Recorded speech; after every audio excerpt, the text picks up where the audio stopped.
Hello and welcome to Noshing with Nashies. Today we're going to make stuffed bell peppers. And for that we will need 6 bell peppers. You can see I have them there. We will need a half a cup of rice, a cup cooked. We will need 1 pound of ground beef and 1 pound of Italian sausage, some pepper, some tomatoes. You can use fresh or you can use canned diced tomatoes, that's fine. A half of an onion, some taco seasoning, some garlic powder, some Mexicorn, and some shredded cheese, as we see back there. Now, the first thing I'm going to do is cut the tops off of my bell peppers, and I'm going to core them. I'm going to put them into a casserole dish and bake them upside down with a little bit of water for 20 minutes at 350 degrees to steam them so that the rest of the cooking process doesn't take too long. I'll show you how I do that in just a minute. Alright, as you can see here, I have cut the tops off my peppers and cleaned them. Placed them face down in a casserole dish with just a tiny bit of water in the bottom. I'm going to cover it up with aluminum foil and bake it in the oven at 350 degrees for 20 minutes just to get rid of some of the water because bell peppers are 92% water and we don't want soggy and we don't want to have to cook these bell peppers for 50 minutes. So that's what we're going to do.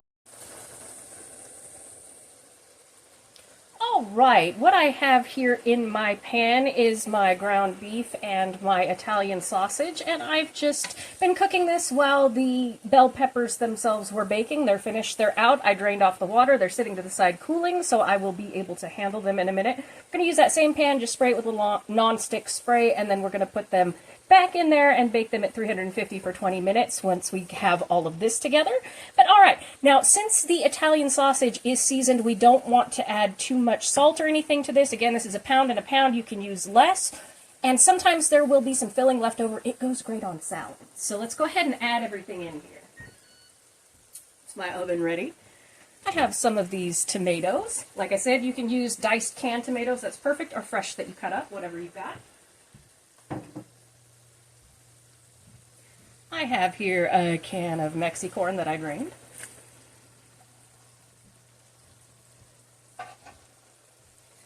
Give that a little stir. And there is a little water in the bottom that I put in there. About a half a cup for our rice. Gonna add in our onion here.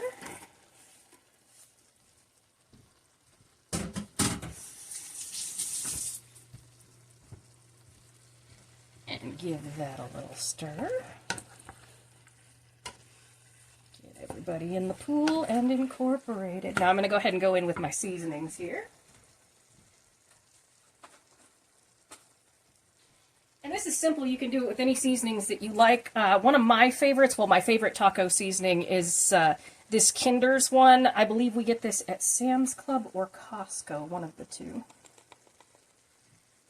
But it's got a great balance of flavor, so we're just going to add in about a tablespoon of our taco seasoning, maybe a tablespoon and a half.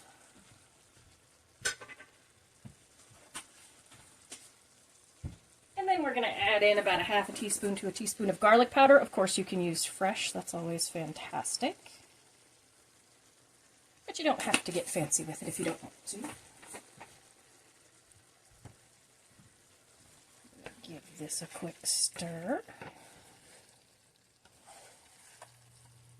You can always taste it to see if you want any more particular seasonings of your choice, which is always good. Turn up my heat just a little bit because we are going to put the rice in there with just a tiny bit more water and then let it cook for just a few minutes so that everything comes together. It will still bake in the peppers. So it's all good there. I go in with a half a cup of rice. And then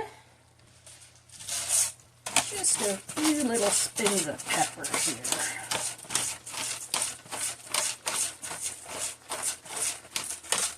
And you can put in a little bit of sugar or a little bit of honey if you like to balance up the acidity from the tomatoes.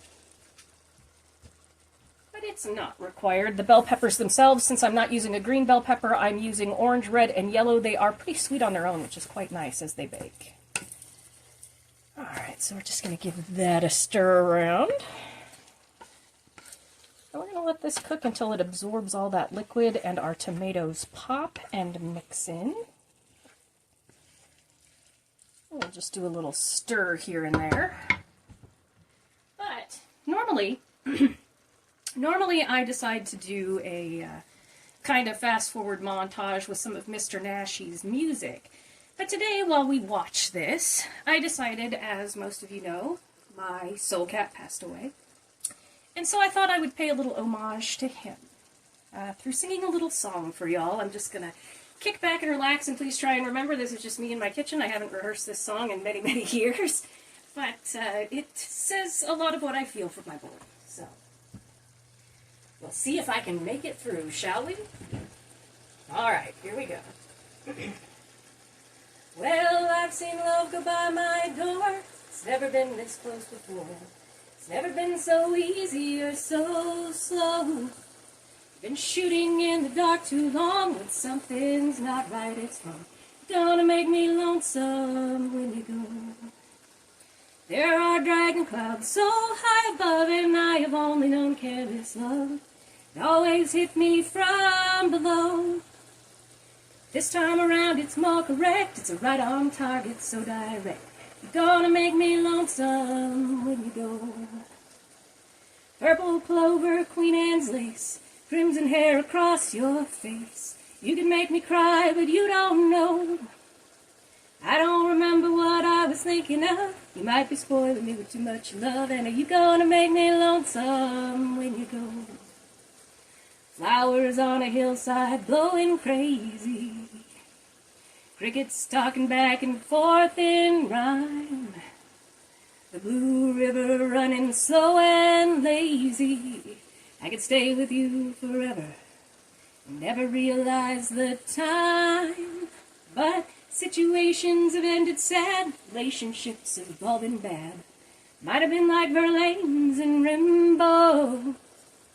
But there's no way I can compare all them scenes with this affair. You're gonna make me lonesome when you go. Oh, you're gonna make me wonder what I'm doing, staying far behind without you. You're gonna make me wonder what I'm saying. You're gonna make me give myself a good talking to. I will look for you in old Honolulu, San Francisco, or Ashtabula. You're gonna have to leave me now, I know.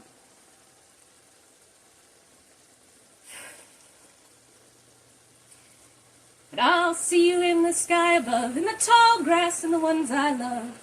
You're gonna make me lonesome when you go. Yeah, you're gonna make me lonesome when you go. So, little tear.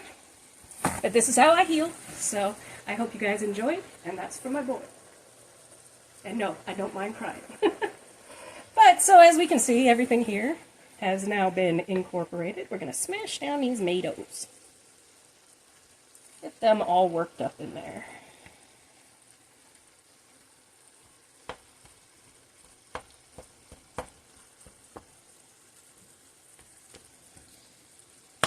I love this dish because, like I said, the leftovers of the meat that don't fit into the bell peppers make a beautiful salad topper, believe it or not.